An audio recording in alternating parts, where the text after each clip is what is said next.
Hello trending Tamil viewers, நாம இன்னைக்கு director அட்லியோட பிரம்மாண்டமான வளர்ச்சியை தான் பார்க்க போறோம். தமிழ் சினிமால ராஜா ராணி, தெரி, மெர்சல் இந்த மாதிரி பல வெற்றி படங்களை கொடுத்திருக்காரு.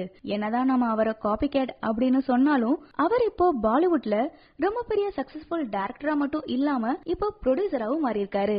ஆமாங்க, இயக்குனர் அட்லி அவர்கள் ஹிந்தி படமான பேபி ஜான் படத்தோட ட்ரெய்லர் லான்ச்ல தளபதி பத்தி ரொம்பவே எமோஷனலா பேசியிருக்காரு.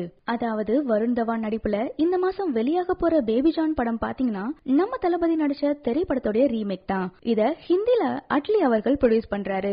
சோ இன்னைக்கு நடந்த ட்ரெய்லர் லான்ச்ல பேசும்போது ஃபர்ஸ்ட் நான் ஷாருக் கான் அவர்களுக்கு நன்றி சொல்லிக்கிறேன். அவர்னாலதான் ஹிந்தி இண்டஸ்ட்ரிக்கு வந்தேன். இப்போ இந்த படத்தோட தயாரிப்பாளரா நிக்கிறதுக்கு அதுதான் காரணம். என்னுடைய செகண்ட் தேங்க்ஸ் தளபதிக்கு சொல்லிக்கிறேன். என்னுடைய ஹார்ட், சோல் எல்லாமே தளபதி தான். இன்னைக்கு நான் இந்த நிலைமையில இருக்கிறதுக்கு காரணம் தளபதி தான். சோ நான் தளபதிக்கு தேங்க் பண்ணிக்கிறேன் அப்படின்னு சொல்லியிருக்காரு.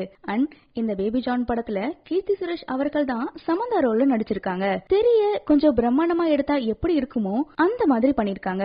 அண்ட் ஹிந்தி படத்துக்கான சில சேஞ்சஸும் பண்ணிருக்காங்க. சோ ஹிந்தில எப்படி வரப்போகுதுன்னு வெயிட் பண்ணி பார்க்கலாம். இங்க இருந்து ஹிந்தில போயிட்டு ஜெயிக்கிறதுலாம் அவ்வளவு பெரிய ஈஸியான விஷயமே கிடையாது. இயக்குனரா வெற்றியை மட்டும் கொடுத்தது இல்லாம 1000 கோடி வசூலையும் பண்ணிருக்காரு. இப்போ ப்ரொடியூசரா களமிறங்கி இருக்காரு. அதுவும் இங்க டைரக்ட் பண்ண படத்தை அங்க வேறொரு டைரக்டர் வச்சு ரீமேக் பண்ணிருக்காரு.